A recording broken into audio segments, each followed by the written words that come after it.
आप लोगों को मैं क्या बताऊं, प्रेम किसे कहते हैं। इस बहाने से तुम्हें बताना चाहता हूं, प्रेम जिसमें हम अपने प्रेमास्पद को जरा सा भी तकलीफ न दें। अब ये बात घर पर भी जोड़ लो, पिता पर जोड़ लो, पुत्र पर जोड़ो, पत्नी पर, पति पर, भाई पर। किसी को इतना भी दुख देना प्रेम का लक्षण नहीं। तुमको कल्पना भी नहीं होती होगी कि हम जैसे प्रायः घरों में लोग, स्त्रियां ये कहती हैं कि ये बिना मतलब हमसे चिढ़ते रहते। तुम्हें कल्पना भी नहीं होती कि हम कोई गलती करते हैं, इसीलिए जब भी लोग बताते हैं सब गलती दूसरे की बताते हैं। इससे ज्यादा धरती पर मूर्खता कोई नहीं है कि किसी को अपनी जरा भी गलती नहीं दिखती। कोई भी अपनी इच्छा की पूर्ति, अब देखो गणित की तरह बोलते, कोई भी अपनी इच्छा की पूर्ति मर्यादा के विपरीत नहीं करना चाहिए, दुख दे के नहीं करना चाहिए। इच्छा की पूर्ति, पवित्र से पवित्र पुण्य कार्य भी हमको समय अधिकार के अनुसार करना चाहिए। बहुत सांसारिक उदाहरण दे दूं, कई बच्चे 14 वर्ष, 15 वर्ष, 16 वर्ष, 17 वर्ष में जवान हो जाते। अब आप जानते हो जवान होने के बाद आवश्यकता स्त्री को पुरुष की, पुरुष को स्त्री की होने लगती है। तो धर्म क्या है? ये आवश्यकता है तो शादी कर लो, धर्म हो गया। शादी नहीं की, किया तो वही जो शादी करके करते। तो शादी नहीं की तो पाप हो गया, और शादी कर ली तो पुण्य हो गया। ये एक उदाहरण है। पैर छूना है, आपके मन में आया, आता है ना पैर छूने का मन, एक भी इनमें धर्म का पालन नहीं करता। ये समझते हैं पैर छूना पुण्य है, बिल्कुल नहीं। पैर छूना बिल्कुल पुण्य नहीं है। पुण्य है शास्त्र के अनुसार छूना, पुण्य है। और शास्त्र के विपरीत पैर छूना पाप है। इसी तरह काम की पूर्ति पाप नहीं है, पर शास्त्र के विपरीत काम की पूर्ति पाप है। भोजन करना पाप नहीं है, लेकिन शास्त्र के विपरीत भोजन करना, जगह में गलत जगह पर करना, गलत भोजन करना, गलत बर्तन में करना पाप है। भोजन करना पाप नहीं। बहुत चीजों में आप भूल ही गए हैं। चलते में कभी भी छू के प्रणाम नहीं करना चाहिए, दूर से, आगे आके नहीं करना चाहिए। मैं चल रहा हूं, तुम आगे आ गए, इसका मतलब तब तक मैं खड़ा रहूं जब तक तुम प्रणाम करो। मैं यहां आ रहा हूं मंच में, लेट हो गया हूं,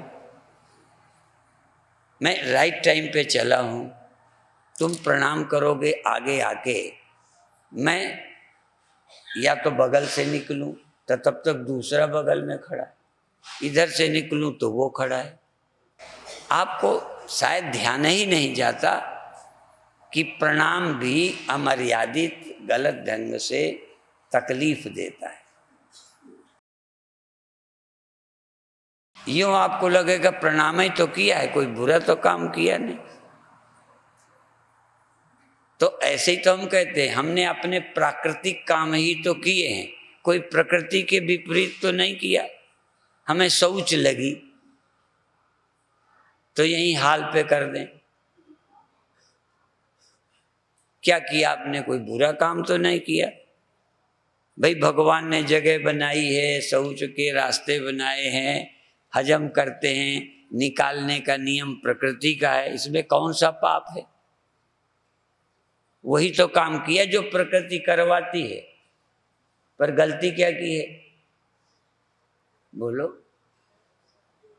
कि जहां नहीं करना चाहिए तहां किया है, ये बिल्कुल पाप नहीं है।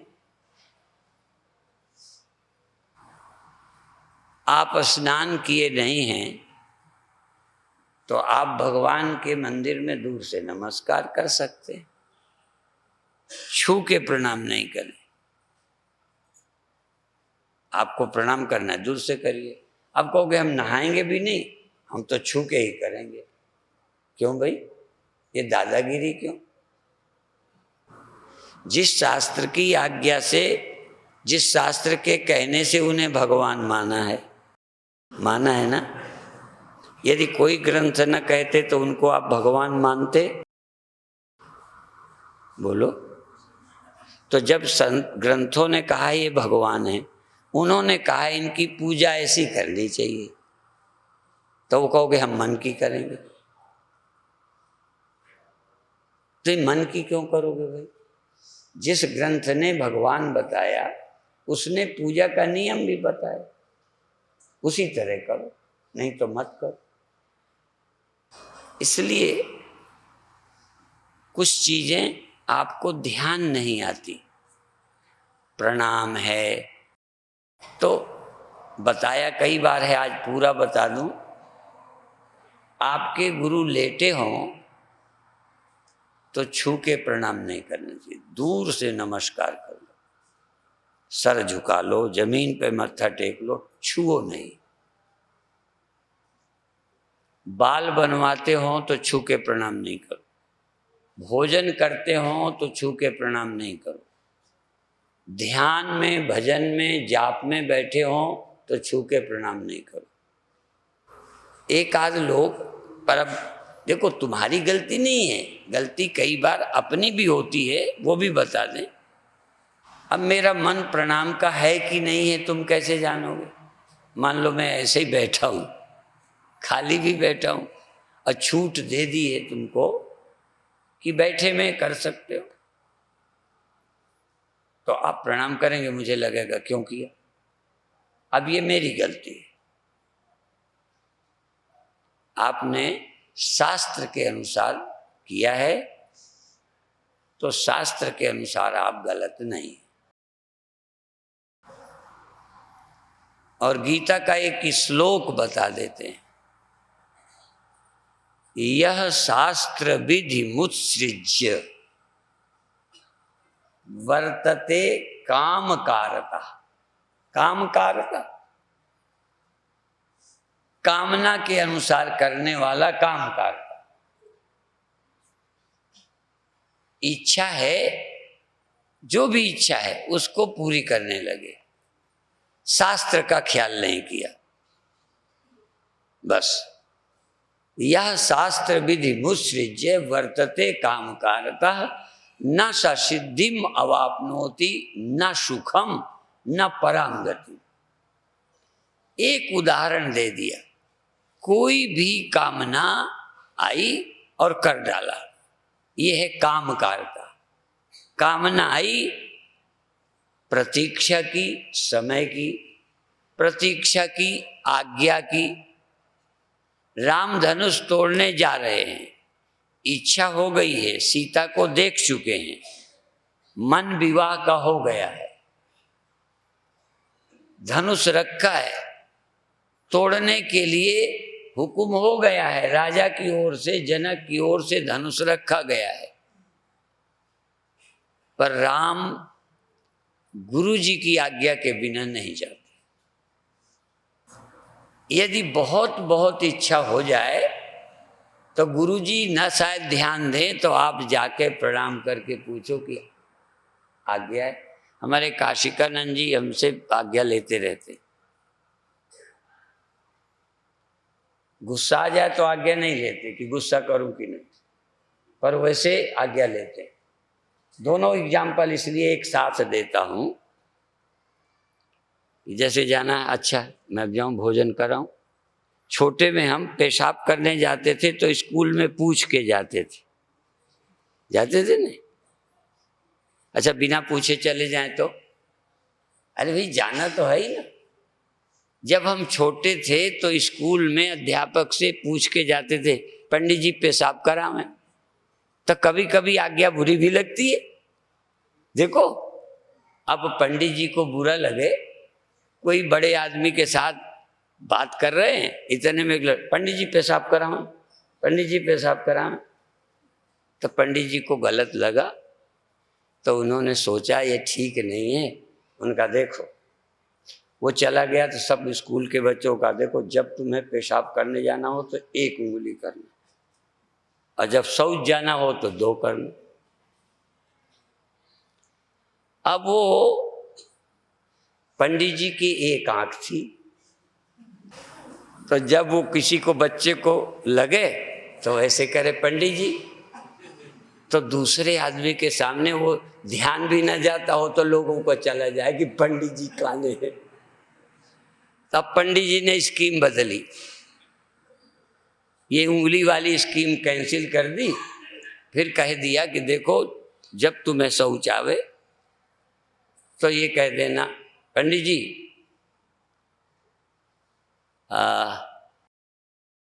आप आए। अब उन्होंने, बच्चों ने सीख लिया, पंडित जी आप आए, जाओ, किसे आप आए। अब वो कई बच्चों से मैंने कहा पंडित जी बाप आए हैं।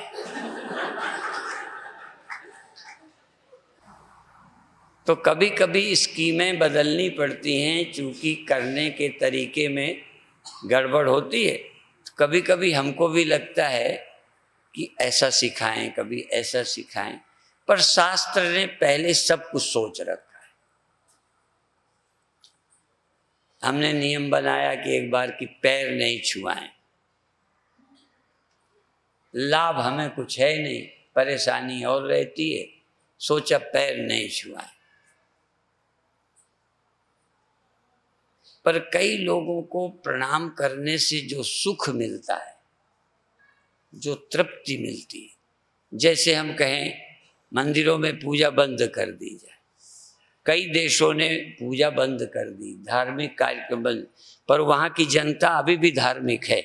लेकिन क्योंकि एक हृदय की इच्छा है, ये पूजा करना, प्रार्थना करना, श्रद्धा करना हृदय की एक भूख है, आप समझ नहीं पाते। यदि कहीं कोई बड़ा न रह जाएगा तो वैसे ही आप अधूरे रहेंगे। कोई न कोई बड़े के पास श्रद्धा से बैठने में सुख मिलता है। छोटे बच्चे माता पिता की गोद में बैठकर, मनुष्य बिना प्रेम का नहीं रह सकता, बिना भक्ति का नहीं रह सकता, बिना श्रद्धा का नहीं रह सकता। और जहाँ श्रद्धा न हो उन व्यक्तियों के पास रहना नरक है। जहाँ प्रेम न हो वहाँ एक दिन जीना बड़ा मुश्किल है। प्रेम हो तो नरक में भी नरक नहीं लगता, जंगल में भी मंगल होता है, गरीबी में भी स्वर्ग होता है प्रेम हो तो, असुविधाओं में भी सुविधा है यदि प्रेम हो तो। प्रेम नहीं होता, कुछ बीच का भी होता है, प्रेम भी है, अहंकार भी है, सुविधा की आदत भी है, ऐसे मिला जुला भी रहता है। जल्दी समझ नहीं आता, पर मन को देखना शुरू करो। एक उदाहरण देंगे जो अपने मन को देखना। जैसे कभी अपन दान देते हैं तो दान के क्या क्या हेतु हो सकते हैं। कोई आपसे चंदा लेने आ गया तो कभी कभी आप दिल से देना नहीं चाहते, कभी कभी, मैं हमेशा नहीं कहता, पहले देखें, कभी कभी हम दिल से देना नहीं चाहते पर देते हैं। अब जब दिल से नहीं चाहते तो क्यों दिया? अच्छा नहीं लगता, 4 लोग क्या कहेंगे, संकोच में दिया। इसी तरह देने को करता था 5 ही दें,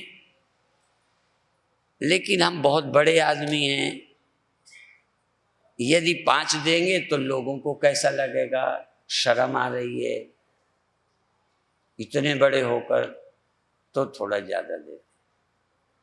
तो अब आप ज्यादा क्यों दिया है? देखो, दिया क्या है वो अलग, क्यों दिया है, कितना दिया है, ज्यादा क्यों दिया है, दिया क्यों है, मान के लिए दिया है या शर्म से दिया है या दबाव से दिया है। जैसे चंदा करने वाले राजनीतिक आ जाएं, अब ना दो, कहीं वही जीत जाए इलेक्शन तो क्या हो, या बाद में उन्हीं के बीच रहना है तो डर से भी दिया, और यहीं के डर से नहीं, नरक के डर से भी देते हैं।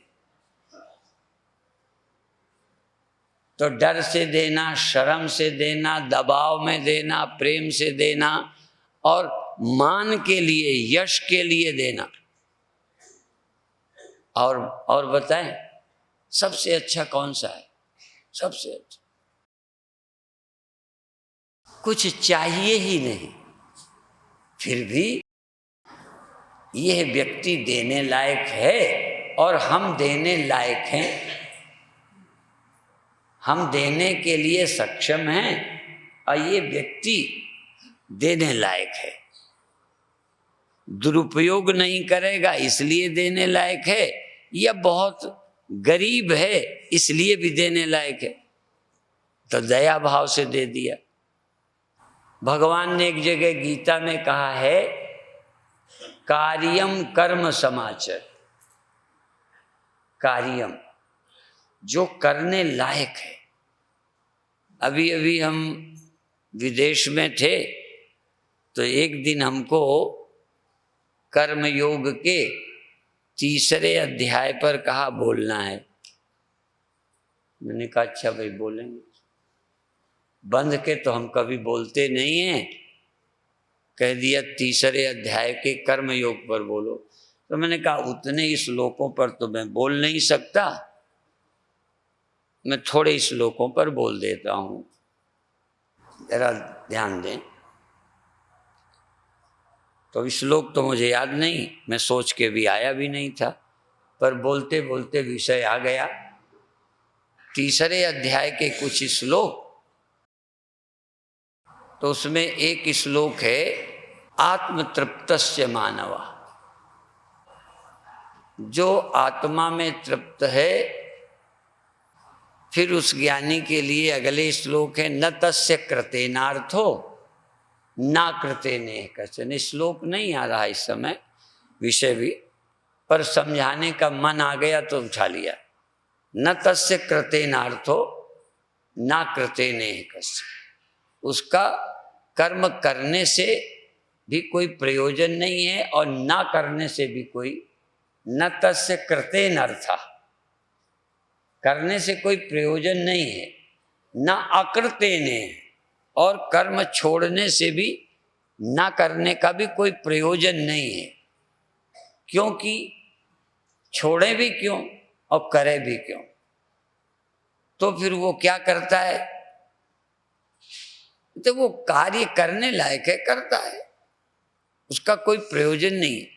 और सारे विश्व से नार्थ व्यपाश्रया कश्चिद अर्थ व्यपाश्रया, सारे संसार में से किसी व्यक्ति से कुछ पाने का प्रयोजन नहीं है, फिर भी काम करता है। ये गीता के कर्म योग का है। सोच नहीं सकते हो, आपका कोई कर्म बिना स्वार्थ के नहीं होता।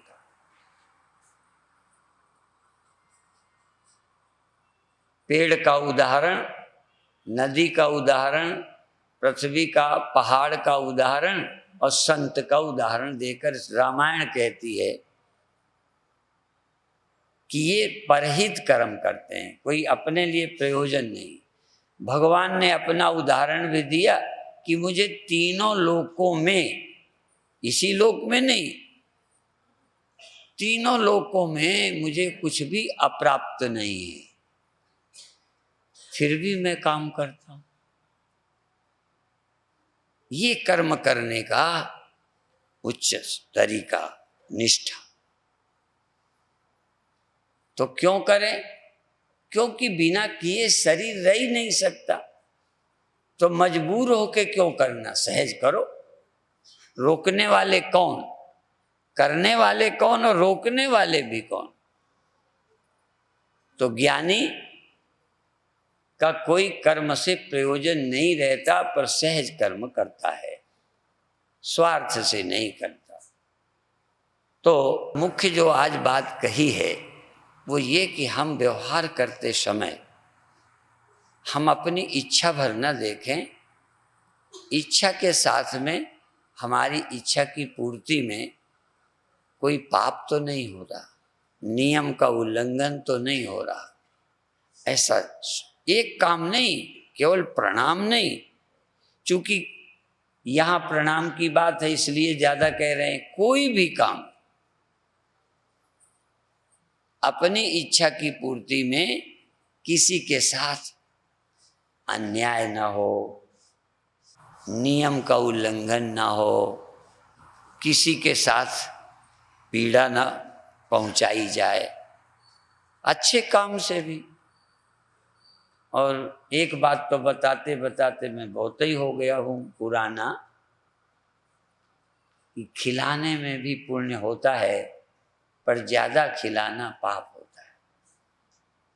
ज्यादा खाने से कोई तकलीफ नहीं होती, पेट खराब होना, प्रसन्नता कम हो जाना, पेट भारी लगना, बोझिल लगना, क्यों?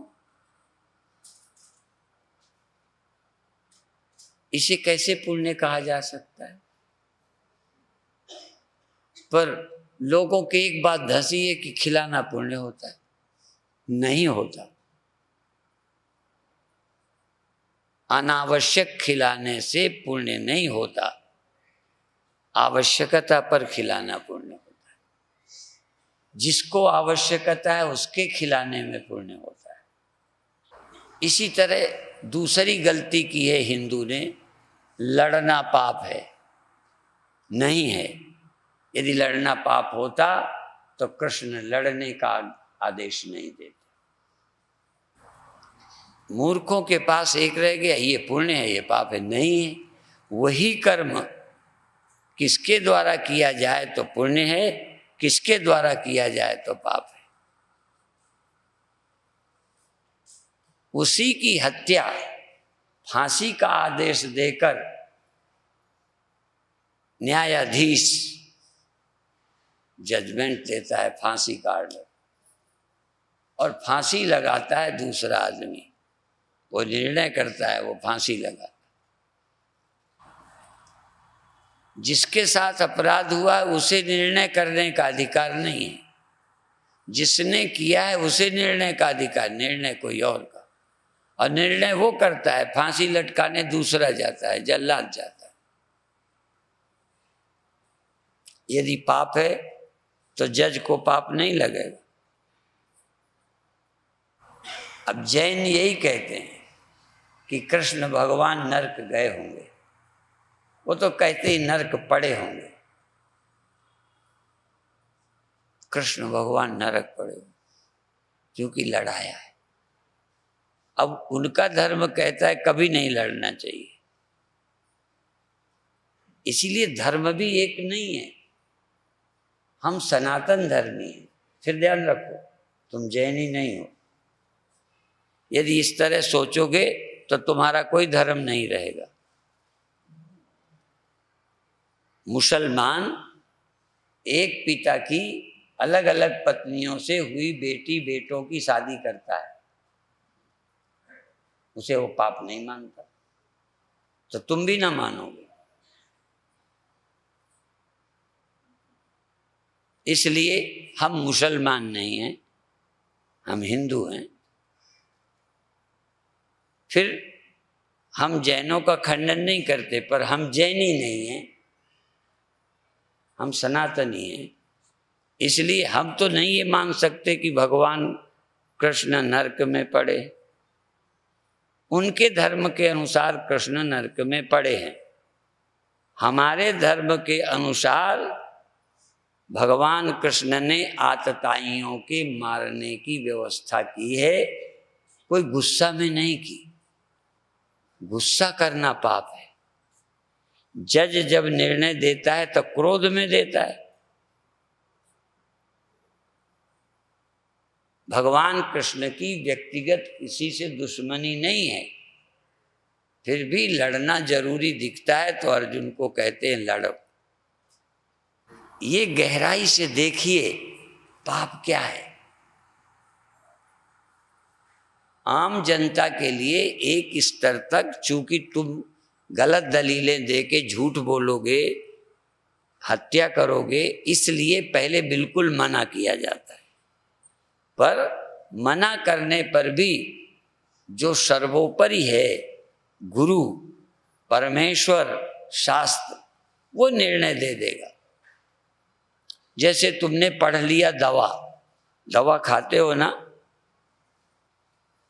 हमारे यहाँ भारत में जिसे देखो दवा बताता है। आपको आश्चर्य होगा, ध्यान नहीं जाएगा, जिसे देखो दवा बता रहे, ये खा लो, ये खा लो, हमने खा के देखा है। अब तुम्हें फायदा किया तो सबको फायदा करेगा। फिर डॉक्टर काहे को बनते हैं, काहे को पढ़ाई करते हैं। तो इसी तरह धर्म के विषय में सब अपने ढंग से बोलते रहते।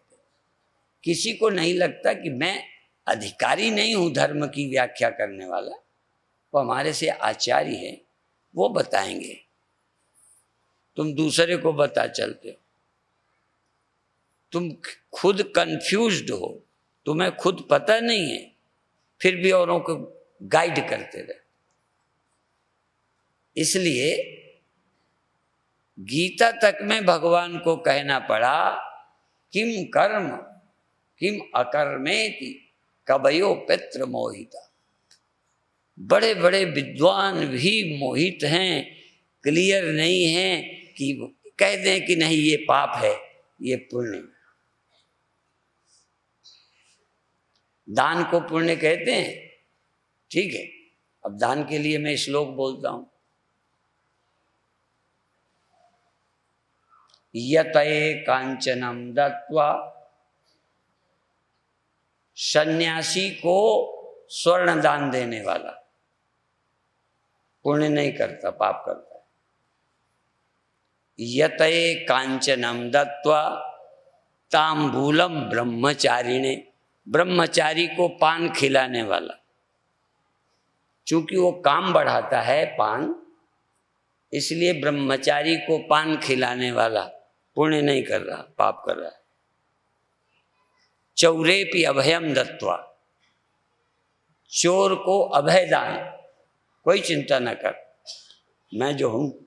चोर को अभय दान देना ठीक है, निश्चिंत रहे। अब देखो, निश्चिंतता करने का चाहिए, पर बदमाशों को निश्चिंत कर दो, ये पुण्य हुआ।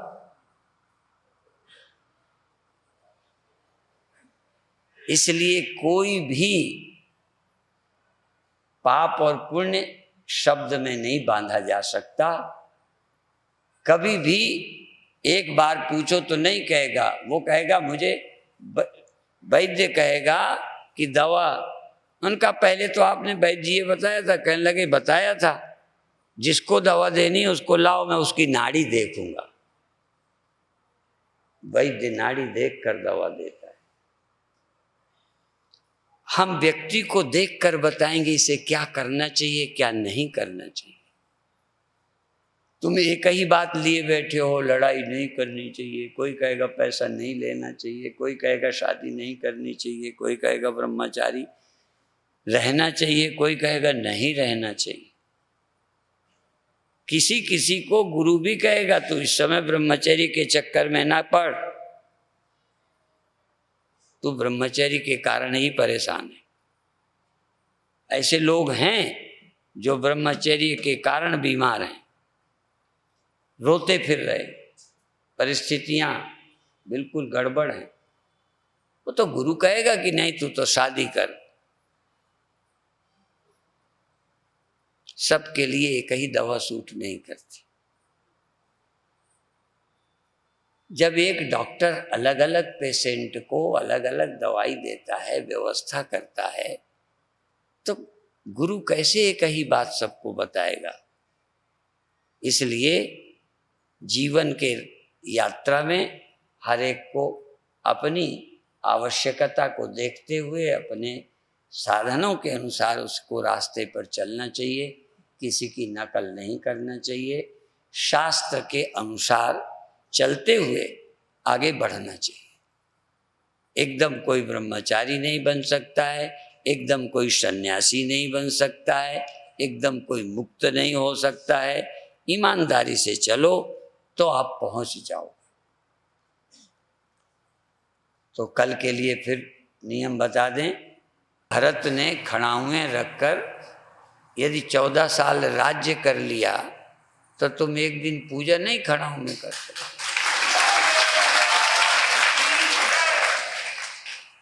जरूरी है कि यहीं आओ। अब हुआ क्या है तुम्हारा? प्रणाम से कोई गुदगुदी हुई, कोई बड़ी राहत मिली। कई लोगों को मिलती है मुझे मालूम है, पर वो भी थोड़ी आदत बदल दें तो वही सुख वहां मिल जाएगा। यदि शुरू से, झूठ नहीं देखो बोलना, यदि तुमको बार बार खड़ाओं को ही प्रणाम करने का सिखाया जाए तो जो सुख आपको यहाँ मिलता है वो वहाँ मिलेगा। आपकी वो आदत धारणा बन जाती है कि यहीं छूना। अब कई लोगों को कहता हूँ मैं पैर की पूजा करो। रोज सुनते हैं पूजा मूलम गुरुपदम, तो वो सिर ही पूजते हैं, पैर पूजते ही नहीं। मैं कहता हूं पूजा मूलम, पैर की पूजा करो, चरणों की पूजा करो, चरणों पर श्रद्धा रखो। आप सिर पे श्रद्धा रखते हो। हमारे गुरु भाई कहते थे सिर पर हाथ तो गुरु का रखाना चाहिए, कि गुरु के सिर पे चेलों को हाथ रखना चाहिए। पंडित यजमान को तिलक करता है, अलग अलग अर्थ है उसका।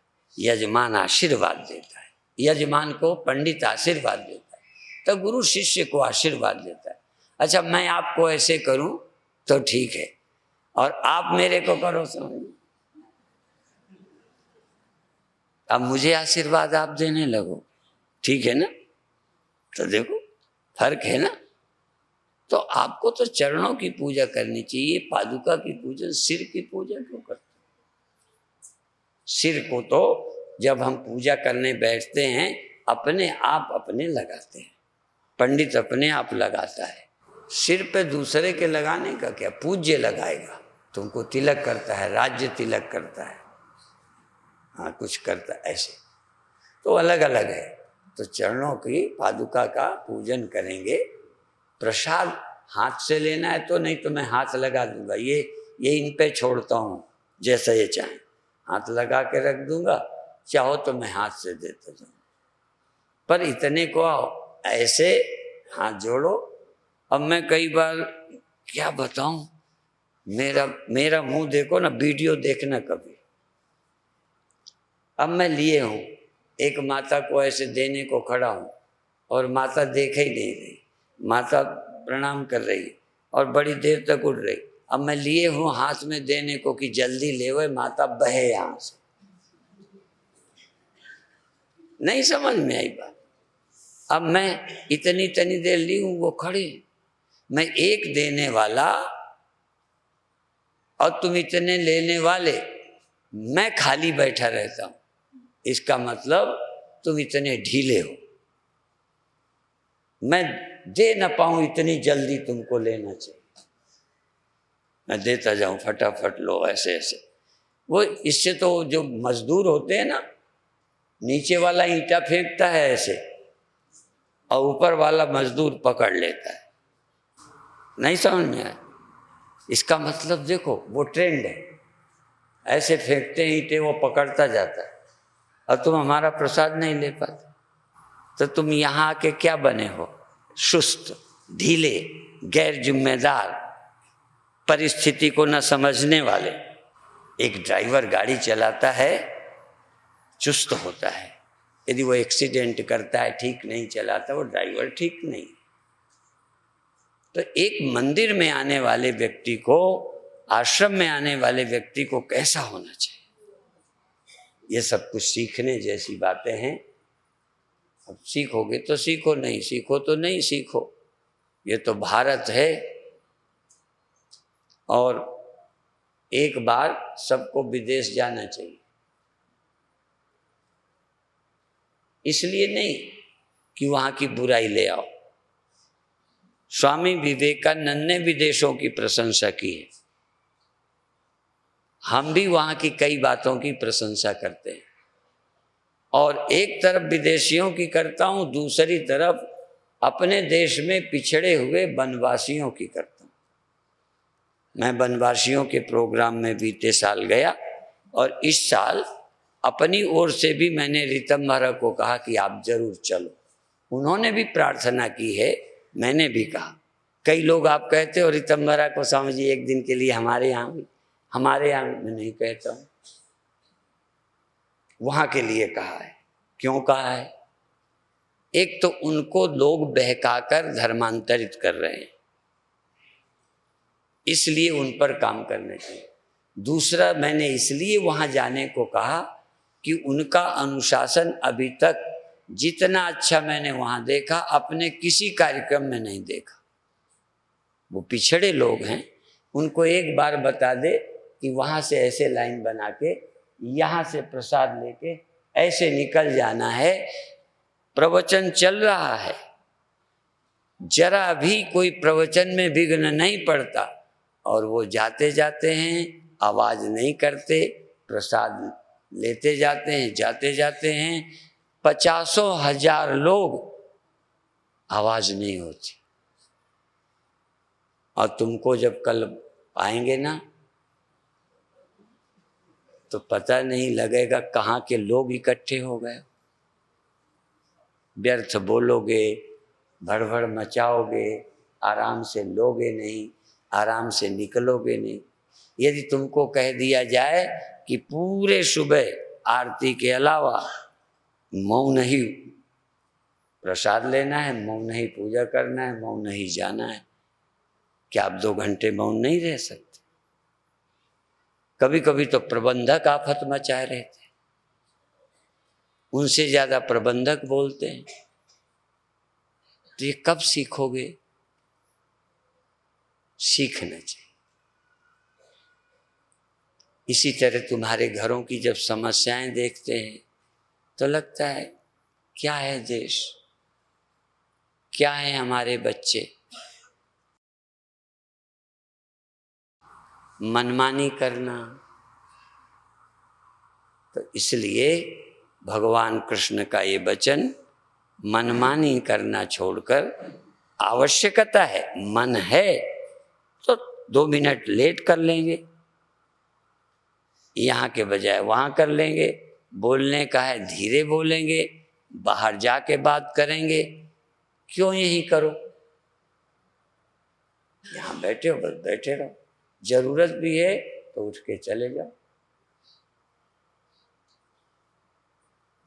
धीरे धीरे हम लोग बहुत मनमुखे हो गए।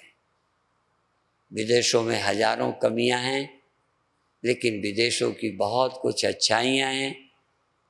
आज अभी मैं सुबह स्टेशन पे उतरा तो सबको प्रसाद दिया। वो क्या होते हैं जिसमें छिलका लगा होता है, हाँ मोटा छिलका हो, बादाम जैसा छिलका, पिस्ता। पिस्ता खाया, खाता गया, हाथ पे लिए था। वहाँ था जहाँ कारें खड़ी थी, स्टेशन से बाहर आ गया था, मेरी गाड़ी थी, ये गाड़ी थी, महेश जी की गाड़ी थी, और मैंने खाया, वो हाथ में लिए था। तो मैंने कहा देखो मैं अमेरिका से आया हूँ तो छिलके नहीं फेंके। बाद में मैंने कहा अब चलो ठीक है मैं फेंके देता हूँ। तब फिर उन्होंने बताया हमारा बेटा अभी भी नहीं फेंकता, कई महीने से भारत में है पर छिलका नहीं फेंकता। हम लोग आश्रमों में भी, घरों में भी, रोडों में भी सारे देश को कचरा बना, नहीं फेंकते। उनके संस्कार नहीं ऐसे फेंकने की। तुरंत वो लिफाफे में रख लेंगे, मूंगफली खाएंगे तो कोई चीज़ खाएंगे प्लास्टिक की थैली में रख लेंगे, वो थैली जाके जहाँ डस्टबिन होगी वहाँ रोकेंगे, वहाँ डाल देंगे। स्टेशनों पर, बस अड्डों पर, पेट्रोल पंपों पर, वहाँ उस पे डालेंगे, कहीं नहीं फेंकेंगे। पूरा देश साफ है। जितना हमारा आश्रम की हरियाली थोड़ी सी है, इतनी पूरा देश हरा भरा है। पूरा देश, नंगी जमीन नहीं मिलती, घास से भरी हुई है, धूल उड़ती नहीं। देखो मैं वहाँ से 3.25 महीने रह के आया हूँ, मुझे जुकाम नहीं हुआ। यहाँ 2-4 दिन में होने का खतरा है। देखो वही मैं हूँ। यहाँ कई चीज़ों से, एक तो तुम्हारे प्रेम से खिलाने से बीमार होंगे, दूसरे तुम्हारे असमय से मिलने से बीमार होगा। वहाँ समय पे मिलते हैं, बिना मतलब नहीं। ऐसे बहुत सारी अच्छाइयाँ हैं। तो आप यहाँ आए हो तो कल कुछ और बातें बताएंगे, कुछ ब्रह्म ज्ञान देंगे, कुछ बातें बताएंगे जिनको लेके जाना यहाँ से, और घर को स्वर्ग बनाओ। स्वर्ग जाओ नहीं, स्वर्ग बनाओ। प्रेम से रहना सीखो, दूसरे का आदर करना सीखो, दूसरे की बात मानना सीखो। मनाना है तो प्यार से मनाना सीखो। धीरे धीरे तुम्हारा जीवन अच्छा बनेगा। इतना ही कहकर अभी समाप्त करते हैं।